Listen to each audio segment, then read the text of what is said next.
നമസ്കാരം.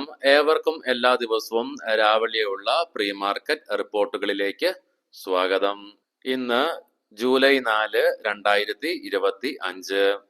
അങ്ങനെ ഇന്നലെ നമ്മുടെ മാർക്കറ്റ് ചെറിയൊരു നഷ്ടത്തോടു കൂടിയിട്ടാണ് വ്യാപാരം അവസാനിപ്പിക്കുകയുണ്ടായത്.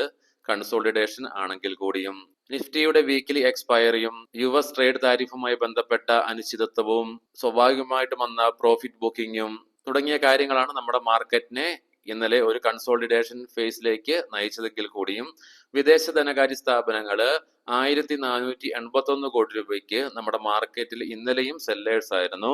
തത്സമയം ആഭ്യന്തര ധനകാര്യ സ്ഥാപനങ്ങൾ 1333 കോടി രൂപയുടെ ബൈയിങ്ങും നടത്തി. നമ്മുടെ മാർക്കറ്റ് ഇന്നലെ അടച്ചതിന് ശേഷം ഗ്ലോബൽ മാർക്കറ്റ് വെയിറ്റ് ചെയ്തിരുന്നത് അമേരിക്കയിൽ നിന്നുള്ള ചില ഡേറ്റകൾക്ക് വേണ്ടിയിട്ടായിരുന്നു. അവ പ്രസിദ്ധീകരിക്കുക ഉണ്ടായി.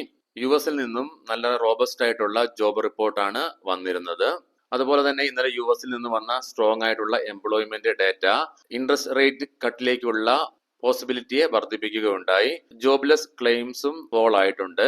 അതിനെ തുടർന്ന് സർവീസ് സെക്ടറിലും ഉണർവിലേക്കുള്ള ലക്ഷണങ്ങൾ കാണിച്ചു തുടങ്ങി. അതിനെല്ലാം ഉപരി ട്രംപിന്റെ ബിഗ് ബ്യൂട്ടിഫുൾ ബിൽ എന്ന് പേരിട്ട അദ്ദേഹത്തിന്റെ ബില്ല് ഇന്നലെ US കോൺഗ്രസ് ക്ലിയർ ചെയ്യുകയുണ്ടായി, അപ്രൂവൽ നൽകുകയുണ്ടായി. സോ ഇന്നലെ US മാർക്കറ്റിൽ നിന്ന് വന്ന കാര്യങ്ങളൊക്കെ പോസിറ്റീവ് തന്നെയായിരുന്നു ഇന്നലെ. ഇനി നമുക്ക് ഗ്ലോബൽ മാർക്കറ്റുകൾ പരിശോധിക്കാം.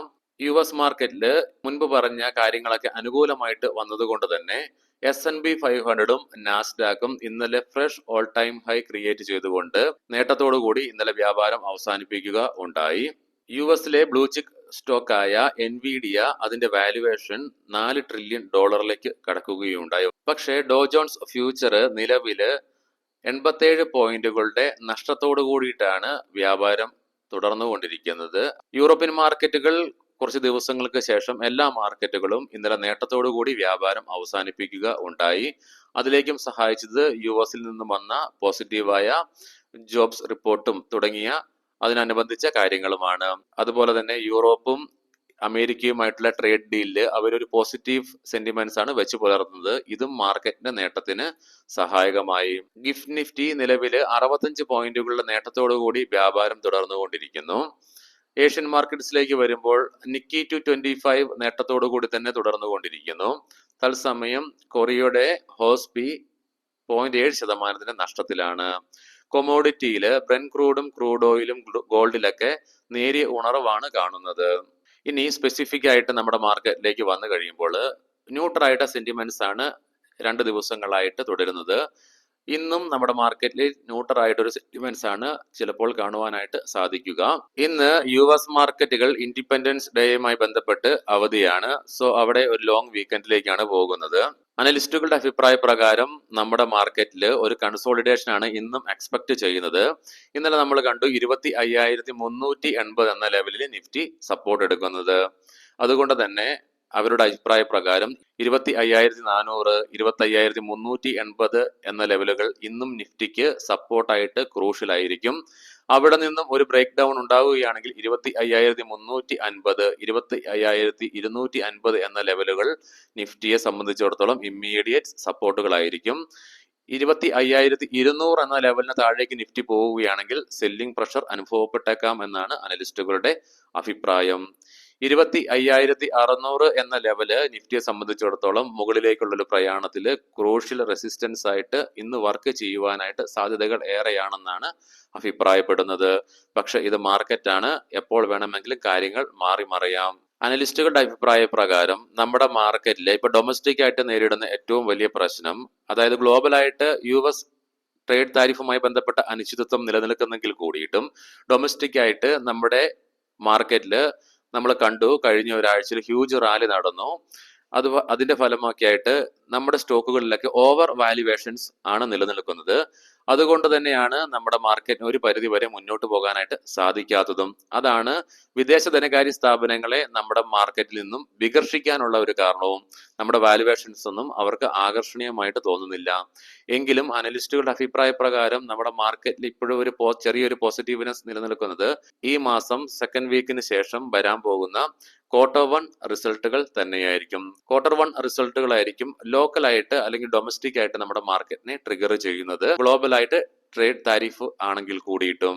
ഇനി നമുക്ക് സ്പെസിഫിക് ആയിട്ട് നിഫ്റ്റിയുടെയും ബാങ്ക് നിഫ്റ്റിയുടെയൊക്കെ ടെക്നിക്കൽസിലേക്ക് പ്രവേശിക്കാം.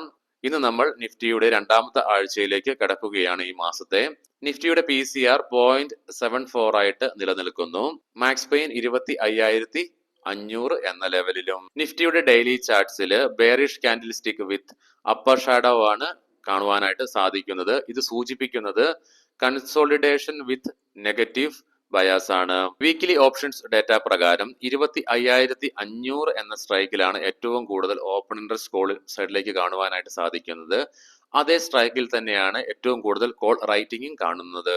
പുട്ട് സൈഡിലേക്ക് 25,000 എന്ന സ്ട്രൈക്കിലേക്കാണ് ഏറ്റവും കൂടുതൽ ഓപ്പൺ ഇൻട്രസ്റ്റ് കാണുവാൻ സാധിക്കുന്നത്.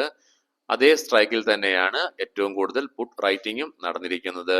ബാങ്ക് നിഫ്റ്റിയുടെ PCR 0.93 ആയിട്ട് നിലനിൽക്കുന്നു. മാക്സ് പെയിൻ 57,000 എന്ന നിലയിലും. ബാങ്ക് നിഫ്റ്റിയിൽ 56,000 എന്ന സ്ട്രൈക്കിലാണ് കോൾ സൈഡിലേക്കും പുട്ട് സൈഡിലേക്കും ഏറ്റവും കൂടുതൽ ഓപ്പൺ ഇൻട്രസ്റ്റ് കാണുവാനായിട്ട് സാധിക്കുന്നത്.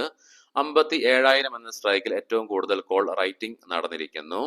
തത്സമയം 56,800 എന്ന സ്ട്രൈക്കിലാണ് ഏറ്റവും കൂടുതൽ പുട്ട് റൈറ്റിംഗ് നിലവിൽ കാണുവാനായിട്ട് സാധിക്കുന്നത്.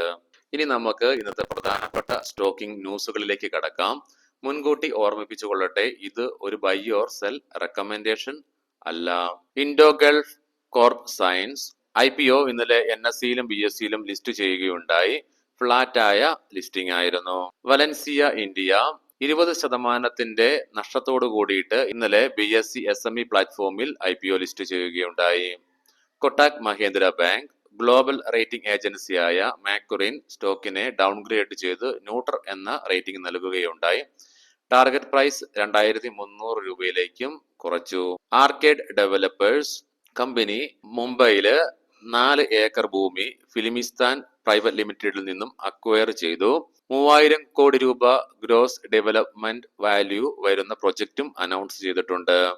ടാറ്റ പവർ കമ്പനിക്ക് കിർലോസ്കർ ക്യാപിറ്റലുമായി സിംഗപ്പൂരിൽ ഒരു കേസ് നടക്കുന്നുണ്ടായിരുന്നു.